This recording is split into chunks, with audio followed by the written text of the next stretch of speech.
Isang magandang umaga po sa inyong lahat dito sa Pilipinas. Ako nga pala po si William A. Rosario na nakatira sa Prensa 2, Marilao, Bulacan. Isang tricycle driver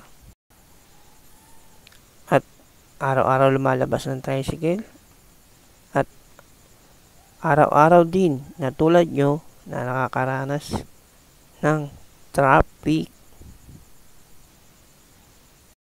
Tanong ko po sa inyo, kayo po ba'y may naisip na solusyon na makakalutas sa ating problemang pantrapiko sa labas ng ating tahanan o sa ating pupuntahan trabaho? Ano ba naisip niyo solusyon upang makatulong tayo sa ating pamahalaan o makatulong tayo sa bagong presidente ng ating Pilipinas na si Duterte? Ang masasabi ko kay Duterte, it's time to change. Ito na yun, Pangulong Duterte.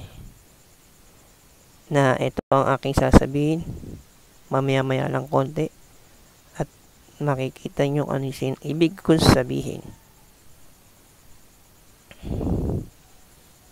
Pagkat ako isang tricycle driver na nakakaranas araw-araw, oras-oras, minuto nakakaranas ng traffic. Mamaya-maya lang po, mga kababayan, pagliwanag dito sa Pinas, dito sa atin sa Pinas ay ako'y lalabas na ng tricycle.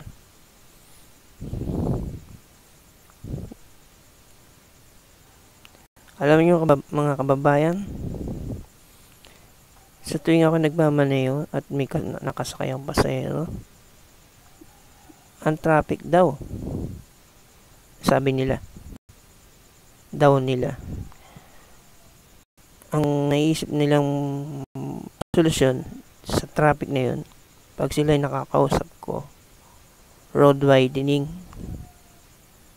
at magtayo ng maraming tulay na overpass na tulad ng sa Maynila. Pero ang sabi ko naman sa kanila, hop, pwede ba ako makasingit sa inyo sa usapan ninyo? At tapos ang sabi ko sa kanila, mga pre o mga boss, para sa akin hindi sagot ang pagpapalawak ng kalsada, pagtatayo ng mga matataas na tulay. Mga yan, hindi ako pabor dyan. Pero dito, may isang tao na aking napanood sa TV, sa isang channel ng stasyon ng TV dito sa atin sa Pinas. Ito ay sususugan ko lang kasi hindi niya naging maayos ang pagbibigay turing o pagbibigay ng walin ba mga bagay-bagay niya, ano ba yung batas na kanya sinasabi. Pero itong batas na kanya sinasabi noon ay ang brand name coding. Brand name coding po mga kababayan, tama po ang inyong narinig. Kung malawak lang po ang inyong isip at malawak ang inyong imahinasyon, paano ito gagana? Ako, sa tuwing nagta-tricycle, alam niyo mga kababayan, naiisip ko, pag ito naging epektibo dito sa ating sa Pinas, dito sa Pilipinas, ay para na ring probinsya mangyayari. Yung lugar basta kung saan kayo nasa inyong lugar. Dahil kung ito, problema na ito ay sa inyo palang lugar ay malulutas na, o sa ating palang lugar ay malulutas na ang problema. At if sa Maynila, malulutas din. bago pang lumabas yung mga sasakyan dito sa bayan ko o sa bayan nyo na pupunta na Maynila, nalutas na agad yung problema. Mga kababayan, ito po ipapakita ko sa inyo aking mga naobserbahan na nailista ko na sa papel.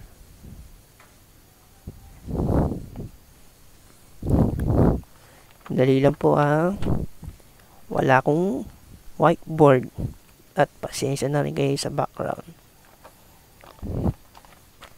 Sa mga kaibigan ko, kamag-anak, o kapitbahay, pasensya na po kayo kung sakaling mang ipatupad itong malawakang batas na brand name coding.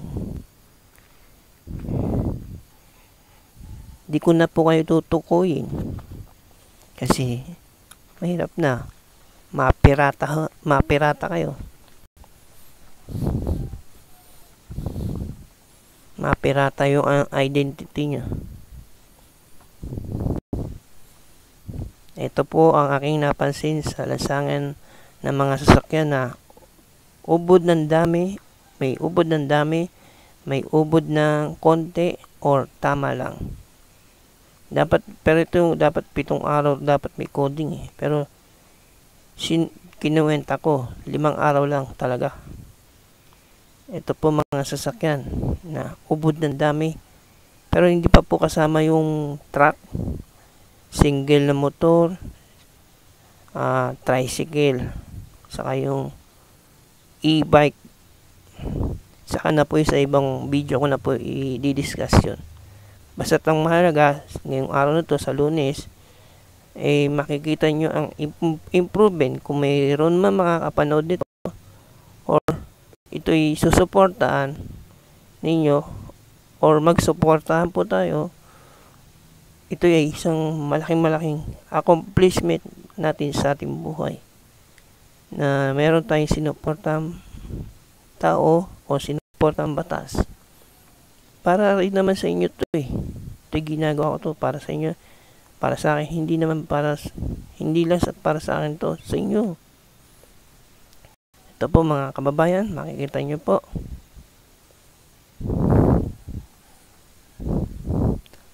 Wala kasi akong blackboard, kaya ang ginawa ko,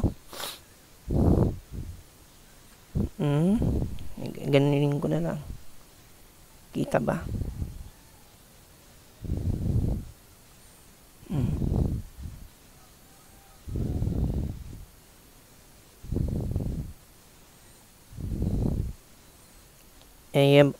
Ano ba yan? Mali ang intro ko niyan. Mali pala. Ito ang dapat ng ito. Ayan po ang paunang pa-intro ko po sa inyo, hindi yung kanina.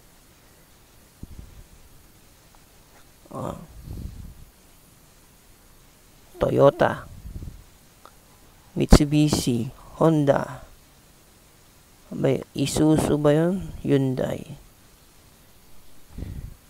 Suzuki. Yan po. Bakibasa na lang po at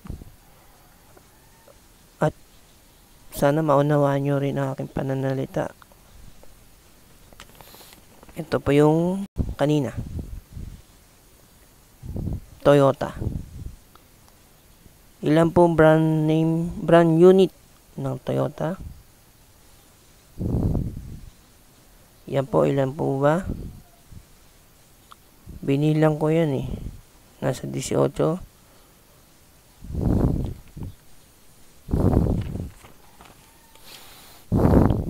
Ito po, Mitsubishi.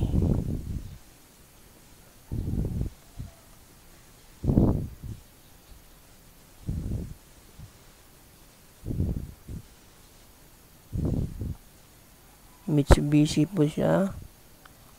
Ito naman po.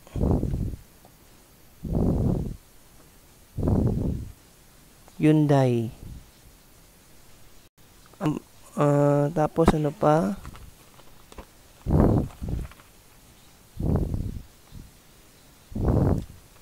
Honda,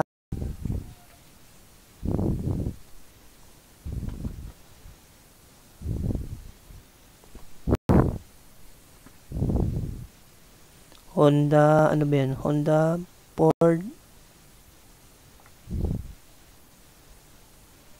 Ford, tsaka yun, Chevrolet ba yan? Chevrolet.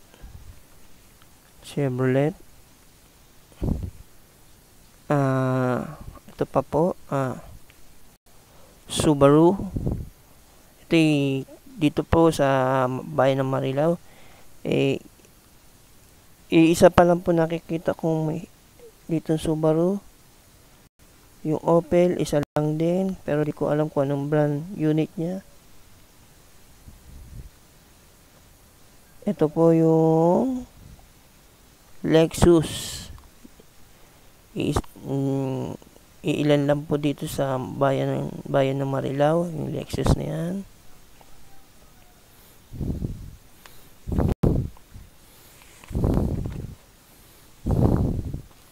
Yung Isuzu, Kia, Suzuki, ayan po.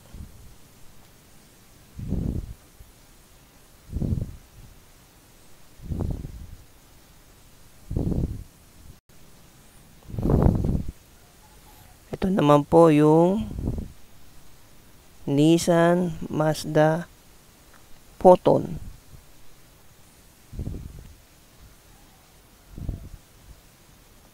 Yan po yung mga sasakyan na aking naobserbahan po dito sa Pilipinas. Ay sa bayan po ng Marilao.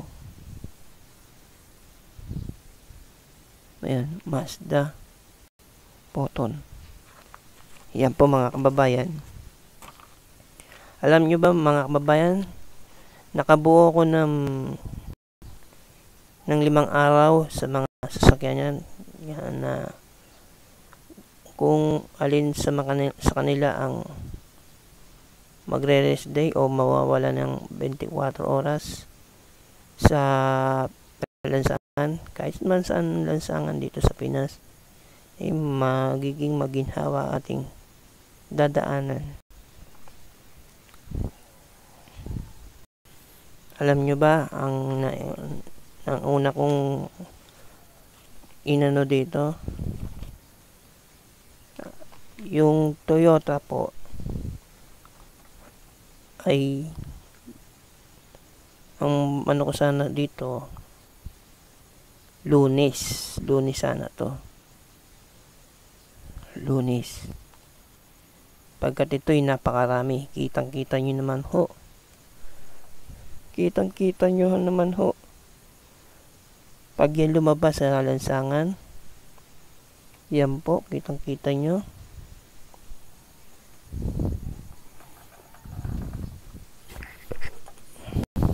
Didikit na ako sa ilaw.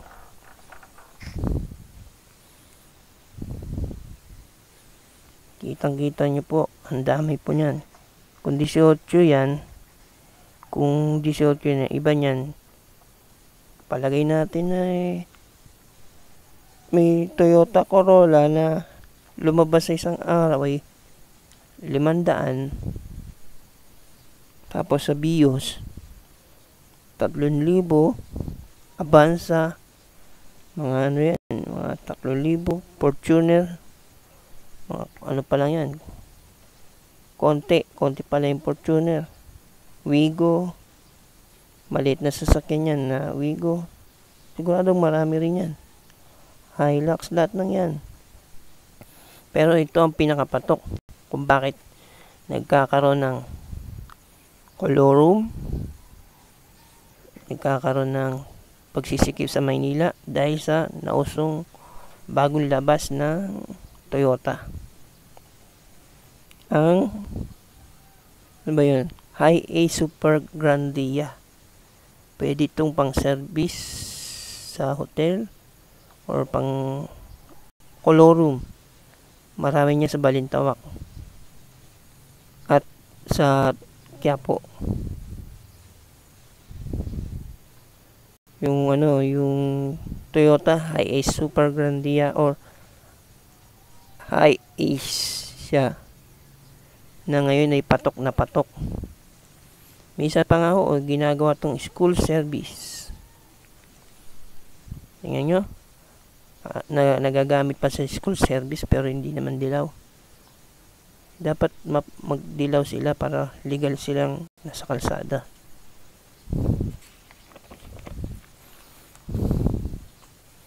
Itong Mitsubishi, yan po, yan ang magiging pang Martes na rest day. Saka itong Hyundai. Bakit Hyundai? Kasi nabanggit ko po ito sa una kong video, kasi ako naka-experience po ako ng isang pagiging helper po ng isang mekaniko. Kaya masasabi ko, ang makina niyan at ang makina ng Mitsubishi at ng Hyundai ay iisa po. Saka kukunti naman po yan eh. Pero ang pinakasikat naman po dito ay yung FB 300. Ginagawa rin po na pang colorum po siya. Ginagamit pang colorum, yung L3 band 100 na ginagamit pang colorum. Makikita nyo yan, nagbababa, nagsasakay, pero walang signboard. Ito rin yung ginagamit sa school service, pero hindi rin siya nakadilaw. Ito naman adventure, kala nyo ano lang adventure yan, may by series po yan. Ito rin yung Mirage, Delica, Montero Sport, may series po yan. Estrada, Pajero, yan po, may mga iba-ibang ng Estrada, basta po yun po yun. Ito naman po ang Hyundai Grace, nakagawa na ako yan. Starex, hindi. Yung Tucson, hindi. Accent, hindi. Santa Fe, hindi. Itong Tucson, Accent, Santa Fe, may iba-ibang series yan. O ibig sabihin, yung ibang uri, laki ng sasakyan.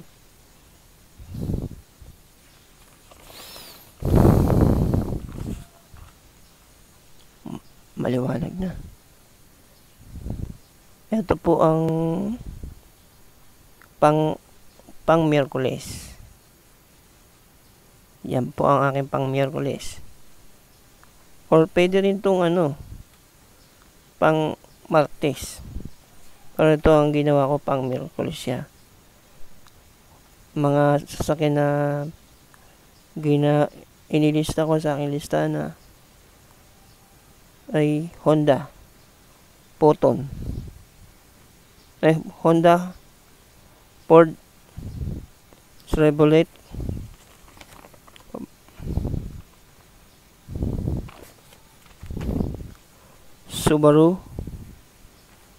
Subaru, Lexus, Opel. Yan po ang pang Miyerkules ko na naisip na rest day nila.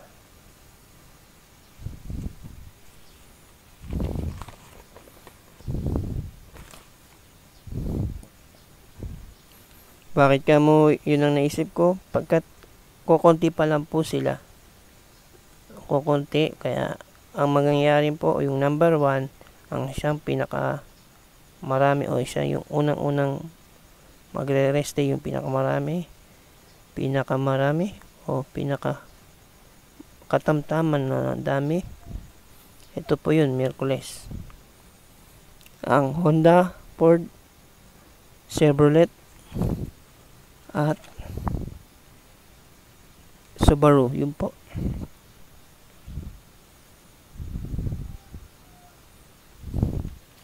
Itong ano nito, CRB Mobilyo, marami dito sa Bulacan.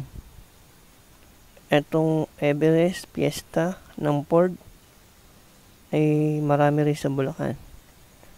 Pero itong Chevrolet ay wala. At ito, hindi gaano karamihan sa Bulacan. Ewan ko na lang kung sa Maynila yan.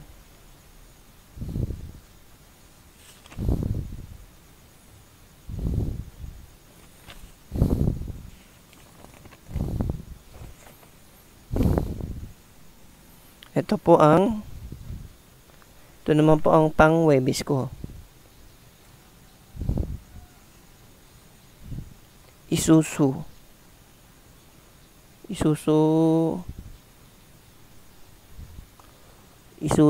D-Max ba yan? Nakikita nyo ba?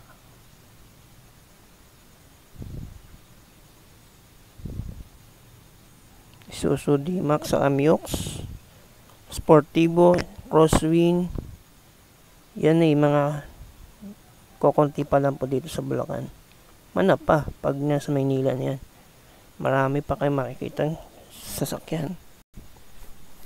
Sa Kia, yan po, ididikit ko na. Kia, Suzuki,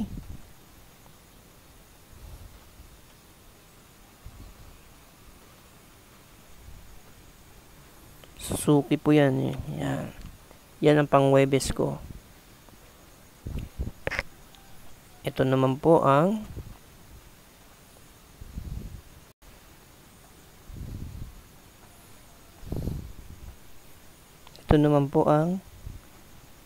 pang-Biyernes ko. Nissan, Mazda, Proton. Yung Proton hindi ko alam kung ano mga unit niya, pero may Proton siya, parang style van, pero hindi sa itsurang truck. Sa Nissan naman, ang patok dito ay yung urban na ngayon ay ngayon ay katulad ng Toyota yung kanilang sasakyan. Ihawig lang ng konti yung Nissan Urban na bago. Yung X-Trail, meron din series. Etong dalawa nito, Almera at Juke, ay mga bagong labas ng Nissan. Yan po. Pagpalagay na lang po natin yung mga inabanggit na sasakyan lumabas or magsilabas or bawat sasakyan na yan ay lumabas sa ating lansangan na tigi 1,000 na lamang. Tigi 1,000 na lang kada bayan or kada lalawigan dito sa ating Pilipinas. Kasi yung ating sasakyan hindi lang pirmis to sa bayan ko o sa bayan nyo. Dahil itong sasakyan na ating ginagamit bawat Pilipino ay pwede natin dalhin to kung saan man.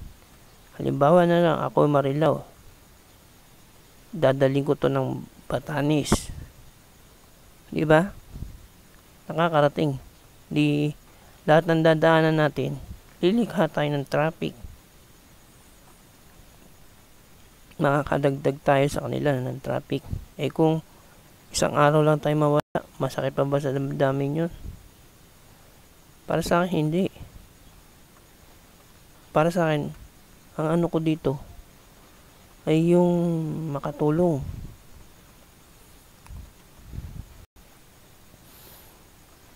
Dito, pag nangyari yun, magpapasalamat pa tayo sa sarili natin. Pero may bad and good things na mangyayari doon. Saka ko natatalakayin yun. Kung naging interesting po kayo sa aking video, i-like nyo lang po ang like, share, and subscribe. Nasa ibaba lang po na aking YouTube. Maraming salamat.